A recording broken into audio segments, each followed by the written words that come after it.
You're very welcome to the collaboration of the Irish Political Roundup and Confident Women Ireland with me, Roisin Ni Chleirigh. Fortunately, Paul's not with us for this episode, but he'll be joining us in future videos. We are back at navigating your child confidently through the 4 Ds of dyslexia, dyscalculia, dyspraxia, and disgraphia. I've nearly forgot that one, Bernie. So we are talking, following on from our last series, where we were talking about the different learning styles. I am delighted to have with me my NLP trainer, Bernie Rogers. Bernie, you're very welcome back to Confident Women Ireland. Roisin, thanks a million for having me. I'm delighted to be here. Bernie, you're going to talk us through the NLP learning styles, and that is learning through our senses. We're going to talk about the Kolb learning cycle. We're also going to talk about, is it the staircase learning module? The staircase of learning or the ladder of learning. It's brilliant. McCarthy's 4-step system. And we're also going to talk then about being in the right state, having your child or yourself in the right state of being. And so we'll talk about that at the end as well. Bernie, can you just give us maybe a 2-liner description of who you are and what you do?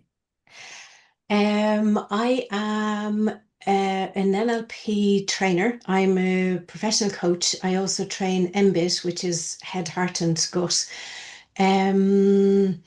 I work mainly with adults, and I have done some work with young people as well, on a voluntary as well as I suppose, a paid perspective.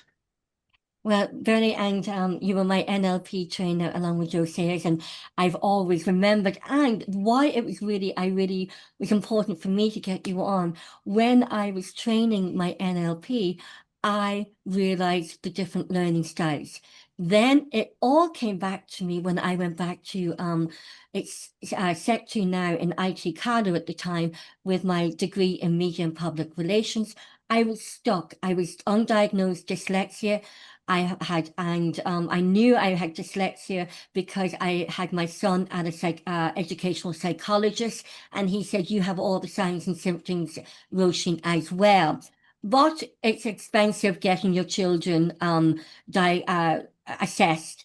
And also I thought, you know what, I'm too old. Why bother now? I've got this far. However, when I was in my second year of my degree, it clicked with me. Oh my God, I just automatically started doing my mind maps because I was visual, automatically then starting to listen to different YouTube channels, watching and listening. And I also got myself into the emotional state of learning and being in the present moment and being focused. And also, I'm a kinesthetic learner as well. I have to be doing. So I also have to see, I have to hear, and I have to do it. And I also have to write it down. So we're going to talk more about that. But it was in that when I was doing my degree, I remembered about the NLP training, and I am an NLP and a coach, a professional life coach as well. So I thought, why am I not coaching myself?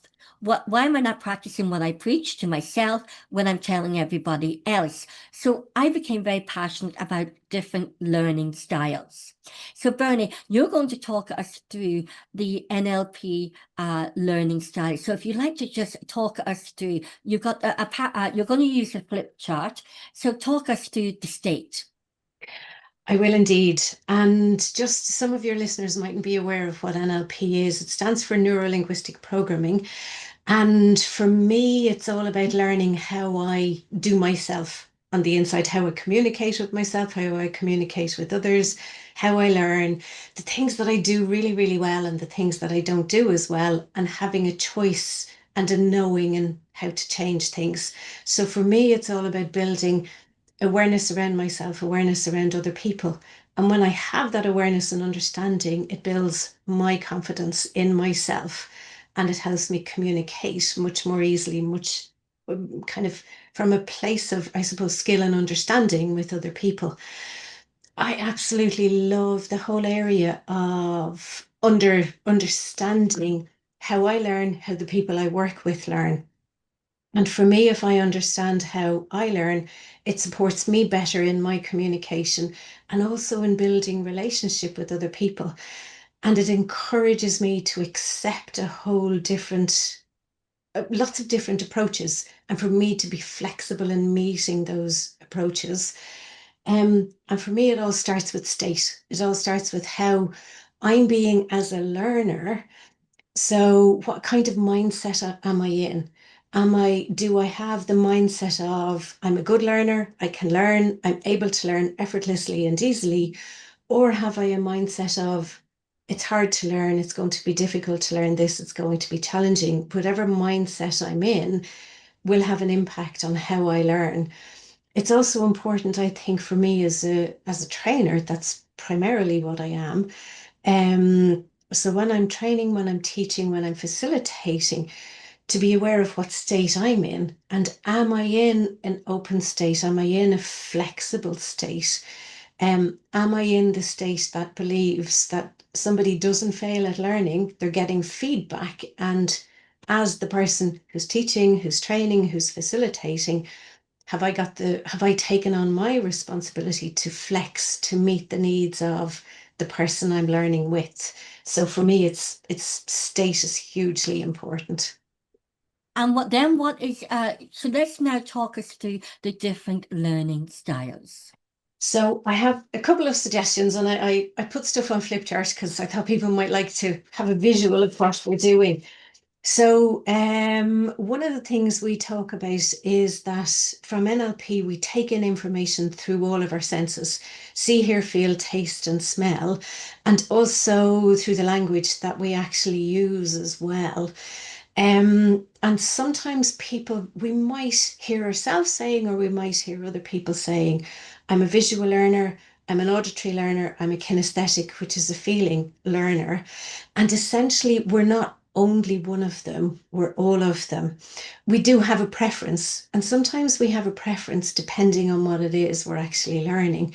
So if we're a visual learning, we like to have flip charts, we like to have diagrams, we like to have writing, we like to be able to read, we like to have something that we can see what it is we're actually learning. It helps it to go in a little bit deeper, and it helps us to make sense of it. And you'll hear it in the language I use. I'll talk about I see what you mean, or I don't quite get the picture. Some people have a preference for learning through hearing. So, as adults, we might realize that we like listening to audiobooks rather than reading something. We might like to hear all about something before we kind of hop in and do it. And again, that will show in the words that we use, because we'll use hearing words. And then some people like to hop in. They like to hop in and do it. Don't tell me what to do. Don't give me a book to read. So they're the people who get a new washing machine or a new toy, and it's press all the buttons to see what happens rather than read the instructions. So I want to hop in, I want to do it, I want to take action straight away. And it's also how I feel. So it's the getting in and doing it bit, but it's also, having that feeling of excitement around learning and willingness to learn. And we're not only one of them, we're a combination of all of them. Um, and it does depend on what we're learning. So it's useful to be aware of where we have preferences for which one, and then maybe to push ourselves outside of our comfort zone. And when we're dealing with other people, be they adults or children, just notice through the language, notice what they do, notice how they do what they do, and try to meet all of them. So have a seeing element, a hearing element, and a feeling element to everything that we actually do. I remember when my daughter, this is come back, she's 33 now, when she was doing her leaving cert, and she was very studious and, in school, academically, really a high achiever. And I'd be sitting in the living room. She'd be upstairs at her desk in her bedroom, and she'd be talking. And I go, I thought she was studying. What? She's not on the phone. I know she's not on the phone, and because she didn't have a mobile at that stage, so I knew she wasn't on the phone. I said, who's she talking to? So I went up, and that again brought me back to the NLP. She was remembering what her teacher had told her in school. She was talking to herself, audio digital, I think that's called. She was talking to herself and writing down, Yes. Yes. memorizing it. So, and I went, so I saw that in action. And when you talk about some people just want to go in and do it, that is one of my styles. I'm a very visual and auditory, but I would say I have all of them. But and sometimes I use different learning styles at different times. If I got a new microwave, I didn't look at the manual. I just started pressing buttons. That's why I was laughing. It was only last week. And then I phoned my son. He says, how do I use this? Mommy, did you read the manual? No, I never read manuals. So we are all, as you say, and the state. So that is all very, very important and very valuable information, especially understanding, listening to somebody, the language that they're using. Yes. It really, really is. And I think if we can begin to hear or even notice Yes. where the young people we work with have a preference for, and even if we, it's a skill, like everything else, it's a skill and it takes a while. So if we can make sure to have pictures and diagrams, if we can give really clear explanations, and if we can let them know, even at the beginning of what they're doing, if we can let them know you're going to get to try this in a moment. And first of all, I need to tell you how to do it. So that they know they're going to get to try it in the moment. At least then it brings them that element of, okay, I can listen to what, Bernie or whoever it is, to what I'm saying or what somebody else is saying. So talk to us next about the Cove learning style.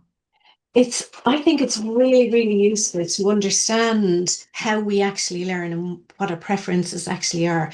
And there's loads of different theories out there to explain it. I particularly like David Kolb's learning style, because to me, it just pulls everything together very nicely.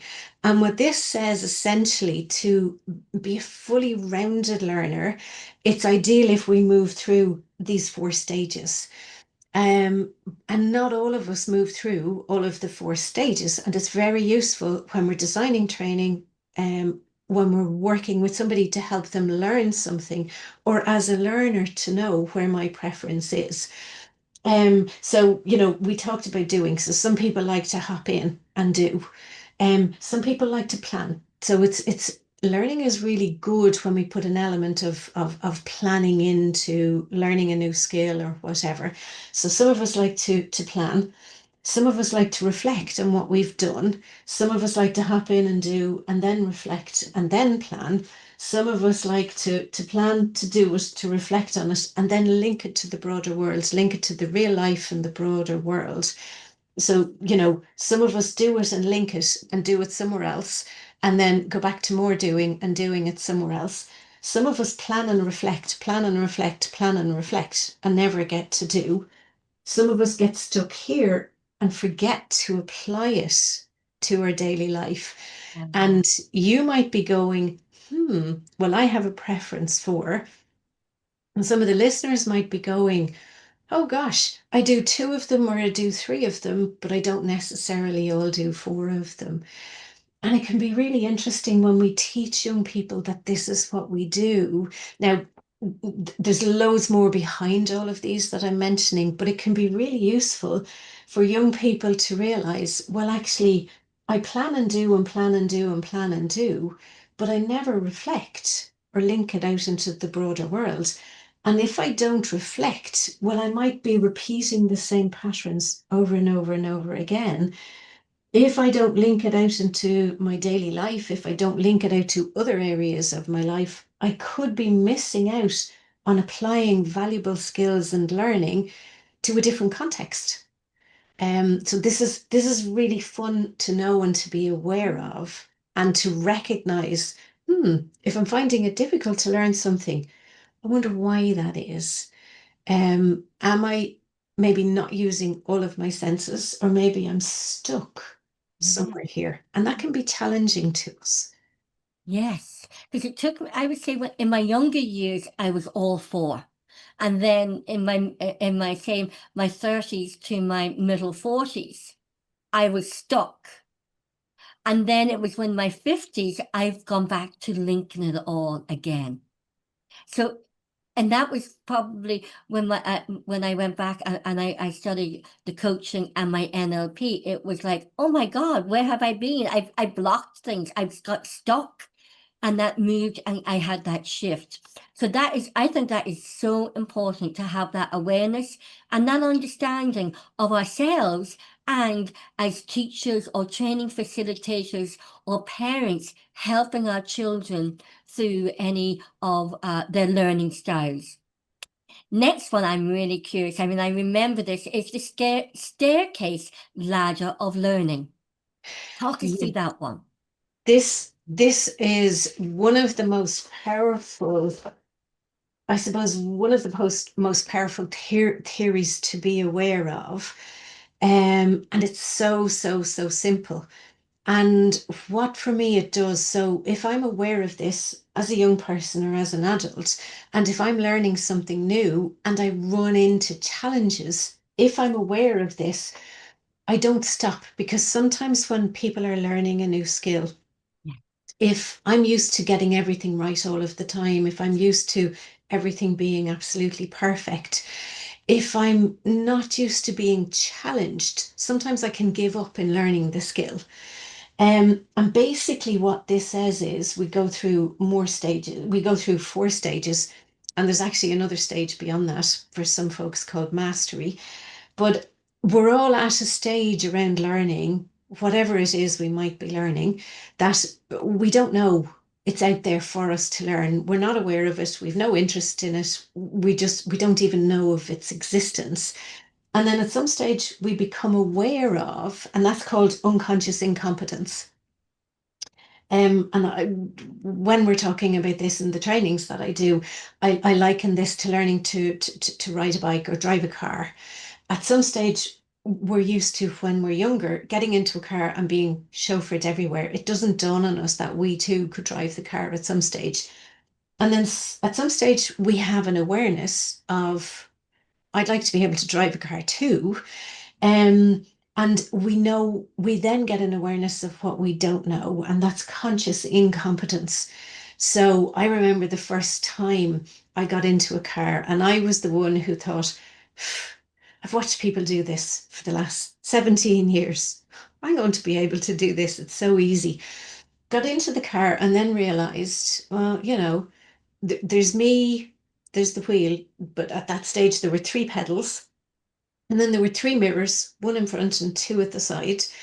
And there were sticks that I needed to do stuff with and all sorts of stuff. And I suddenly realized this might not be as easy as I thought it was. Um, and the first couple of lessons were very interesting and very hairy. And I knew that I wasn't skilled, and you couldn't absolutely talk to me when I was getting in the car to drive. And then over time, through practice, I got to the stage where I was getting more and more skilled. I knew what I was doing. I was learning how to drive fluidly, still couldn't talk to people, and I still had to go seatbelt, turn the key on, all of the bits, check all of the mirrors. And this went on for a while. And then one of the times I got to where I was going, and didn't even realize. I didn't have to think, it just flowed. And then I was so excited because I had moved from being consciously competent and knowing how to do stuff into unconscious competence. And unconscious competence can be very useful.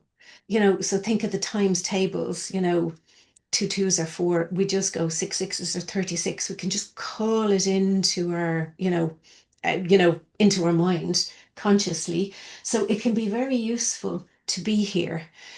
But what happens is when we go to learn something new or something changes, we loop from here back to here, or sometimes back to here.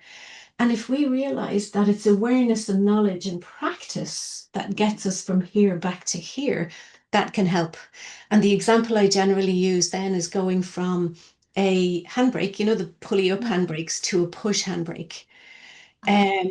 So we got a new car in the household, moved to a push handbrake. It was grand on the flat, no problem at all.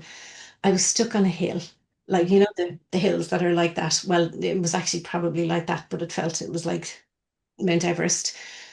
And I'm sitting in the car with the push button handbrake and going, what do I do now?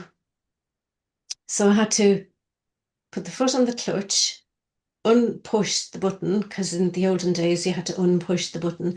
And then I had to pretend I had the handbrake in order to move off, because I was kind of somewhere between here and here. So I wasn't skilled enough. So it took a while to learn and to be skilled. And then I moved to kind of fairly recently to an automatic car. So I was back down here because I had to think. So no longer did I need to move the up through the gears or whatever. So as adults, we go through all of this in various different stages. As children, we go through it. When we're learning something new, think of learning a new language, think of learning a musical instrument.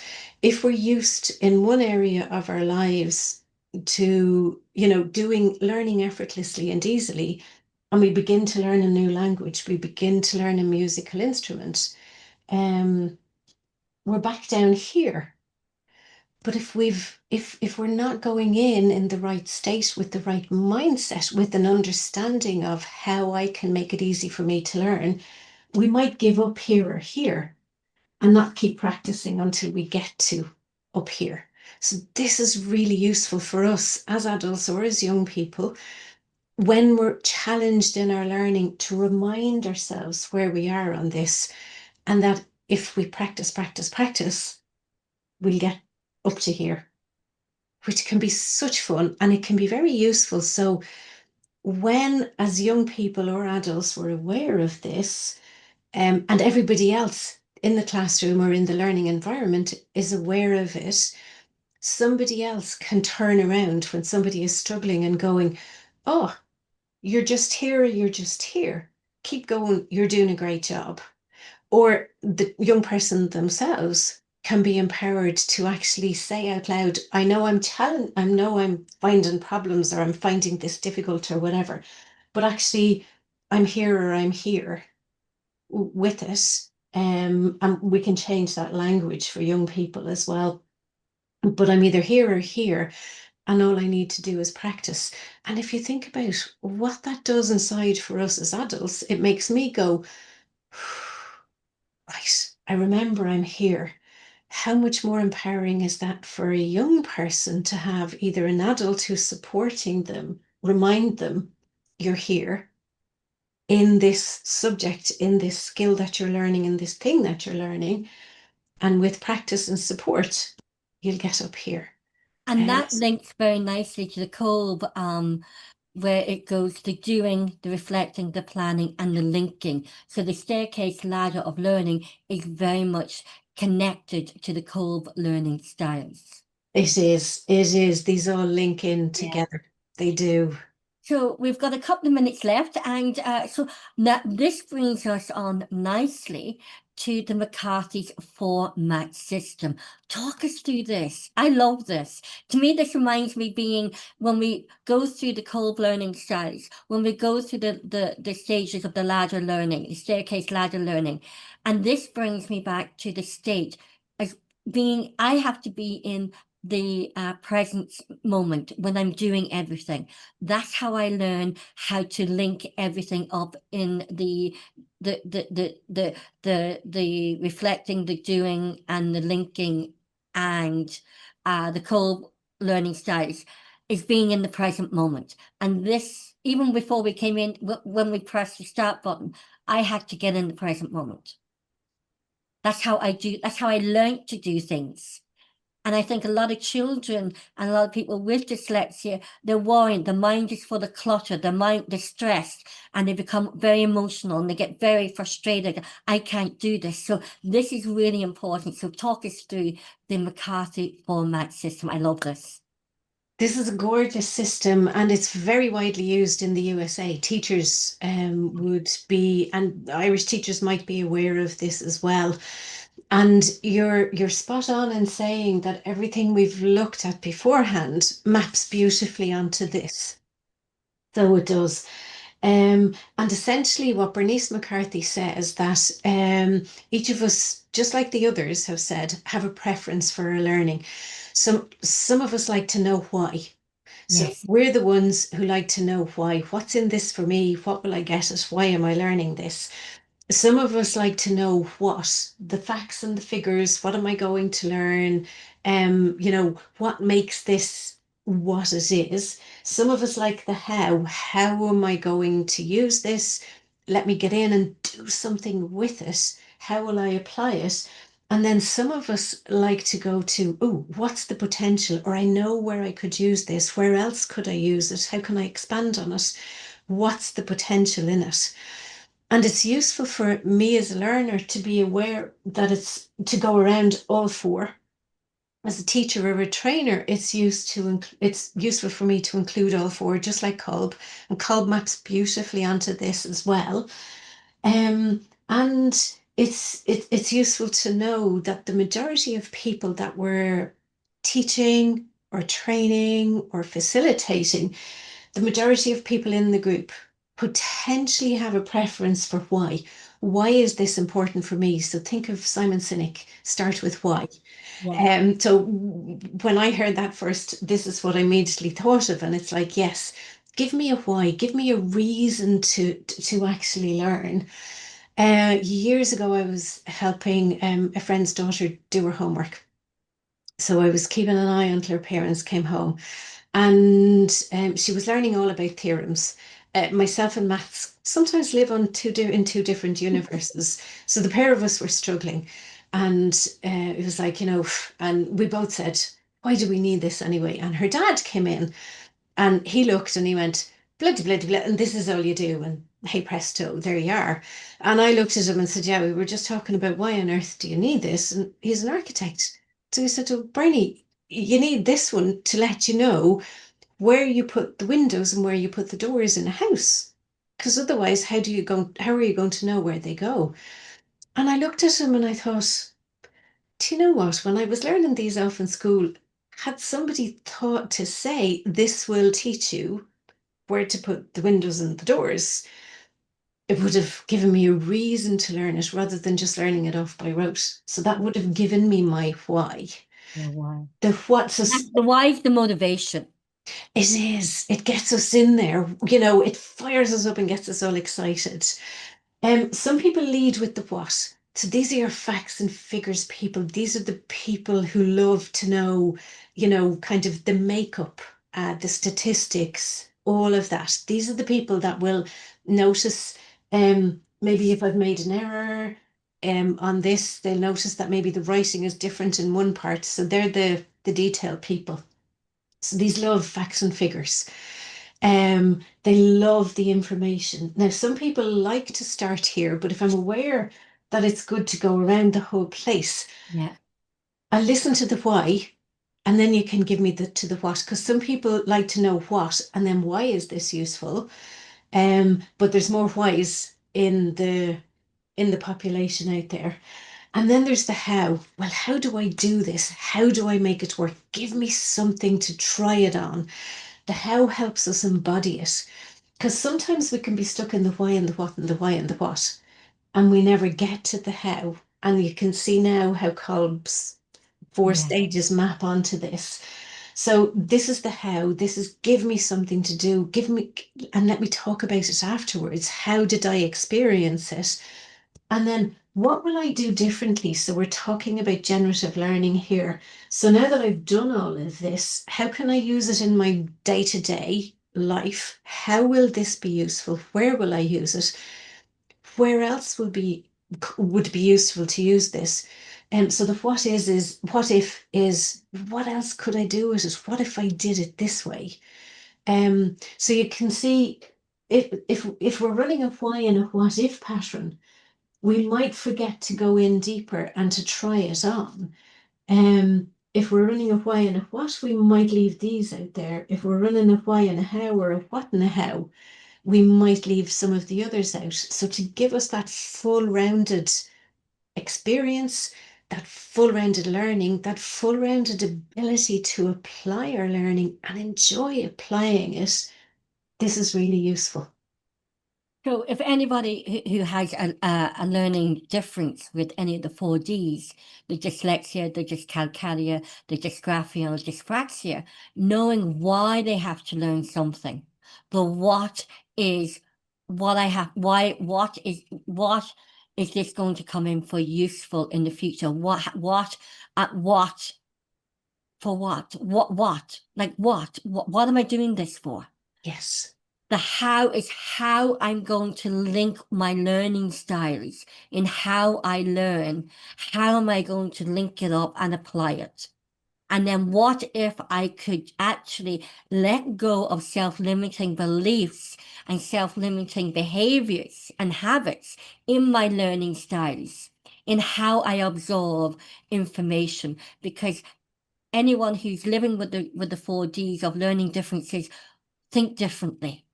They have a different way of looking at things. And this is one way of describing with everybody who has any learning differences is the fact that they look at they're problem solvers. They look at things differently and brilliant problem solvers. So this is part of a problem solving strategy. It is. And if we are operating with an attitude of I can learn, I learn in my unique way, in my unique combination of all of these things. So I'm bringing me to my learning styles. And I can do this beautifully in my way, and I can share my way with you. And if I understand that in the classroom, and if I understand that, everybody else learns in their unique way and learns differently, it reduces my frustration with myself. It reduces my frustration with other people. It allows me to support myself and the other young people in the classroom. And it also encourages a variety and a blended approach. Because as older folks out of the classroom, wouldn't it be great to know in the teams that we work with, in the groups that we work with, where our strengths lie in all of these? So, who likes to be primarily visual, auditory, or kinesthetic? Who's balanced across all three? Who might be stronger in two rather than one of them? But if you brought all of those people together, if you brought your planners with your doers, with your reflectors, and with your linkers, if you brought, you know, had people who had a strength in each of these areas, if you had those all working together, think of the powerful teams and supports, whether you're 6, whether you're 16, 26, 46, 56, left out the 36s. Think of the power that we'd have in there. And then if we applied the ladder of learning to that as well, and we all knew that we were learning something new, and people learn at different speeds in different ways and bring different challenges, how much easier would it be for all of us to learn effortlessly and easily with a kindness for ourselves and a kindness for everybody around us? And I think that's what you're aiming to do with the work that you do, and I aim to do with the work that I do. So I think bringing this together and just creating that awareness is an amazing thing to do. And anyone with the 4Ds are very creative and very, they're very creative. They think differently. And I think it took me until I was in my late 40s and early 50s to realize to link it all back together the way I did when I was a child. But if every student understood how their different learning styles, any student with any learning differences will overcome the challenges of learning. Bernie Rogers, we said we would finish at this exact moment in time with the time scale that we had. As usual, as my NLP trainer, I am again inspired and totally inspired. And I really thank you so much for taking the time out of your day to come and talk to me today on the Confident Women Island and collaboration with the Irish Political Roundup to navigate for parents and teachers to navigate their children through the challenges confidently through the 4Ds. Thank you so much indeed for taking the time today. I really appreciate it. Thank you. I really appreciate it. Thank you so much.